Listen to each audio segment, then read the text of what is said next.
हर शाम है शाम मिस्र यहाँ, हर शब है शबे शिराज यहाँ, हर शाम है शाम मिस्र यहाँ, हर शब है शबे शिराज यहाँ। मैं सारे जहाँ का सोज यहाँ, और सारे जहाँ का साज यहाँ, सरहाद का बोसा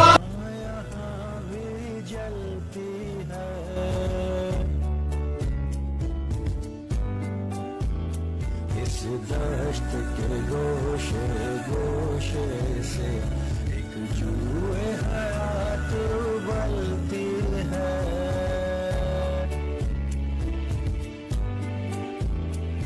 मैं समझता हूँ इंसान की रूह बगैर तालीम चितकब्र संगमरमर की तरह है। जब तक संग तराश उसे नहीं तराशता, उसके खूबसूरत बेल बूटे छुपे रहते हैं। यही हाल इंसान की रूह का है।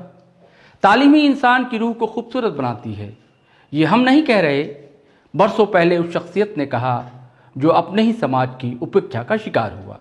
लेकिन सूरज की रोशनी तमाम विरोधों के बावजूद भला रुकती कहाँ है, थमती कहाँ है। आज समूची दुनिया में उनके चाहने वाले सर सैयद डे मना रहे हैं। जी हाँ, आपने सही समझा, वही सर सैयद अहमद ख़ां जो उम्र 22 को पहुंचा तो पिता चल बसे। अब घर का आर्थिक बोझ उन पर आना लाजमी था। खुद से पढ़ना लिखना शुरू किया, लेकिन और जल्द ही क्लर्क बनकर घर का आर्थिक बोझ संभालना शुरू कर दिया। लेकिन वो हाथ पर हाथ धरकर बैठने वालों में से थे भी नहीं। उन्होंने मेहनत की और 3 ही साल बाद सब जज बन गए। लेकिन उनके ख्वाब कुछ और थे, उनके सपने में कुछ और बुन रहा था। 1857 में आते आते देश में क्रांति छिड़ गई थी। उसके बाद उनके सामने देश था, समाज था और उसकी चिंता थी।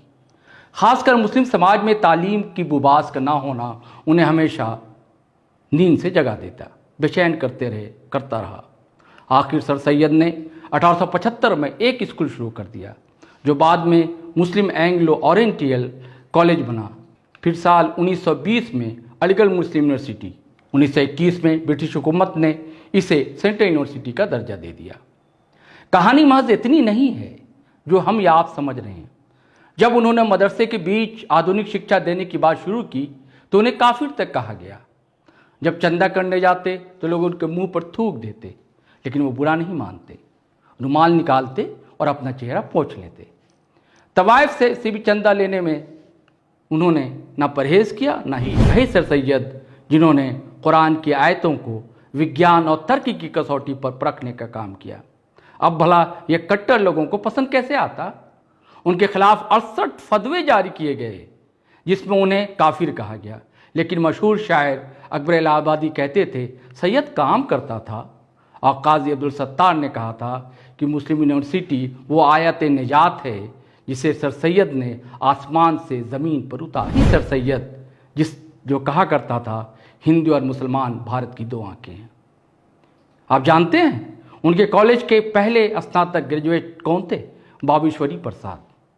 वही सर सैयद जिन्हें गांधी जी ने शिक्षा जगत का आधुनिक। तो सारी बात इसलिए कह रहा हूँ कि उनके नाम पर कुछ विवाद शुरू हो चुके हैं। लेकिन मैं हमेशा कहता रहा हूँ और आज भी कहूँगा कि सिर्फ ब्लैक और वाइट ही नहीं होता, कुछ उससे ग्रे भी होते हैं।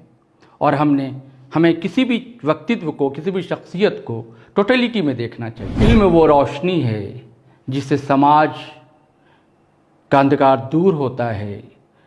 इल्म वो मशाल है जिससे लेकर दुनिया प्रगति के पथ पर।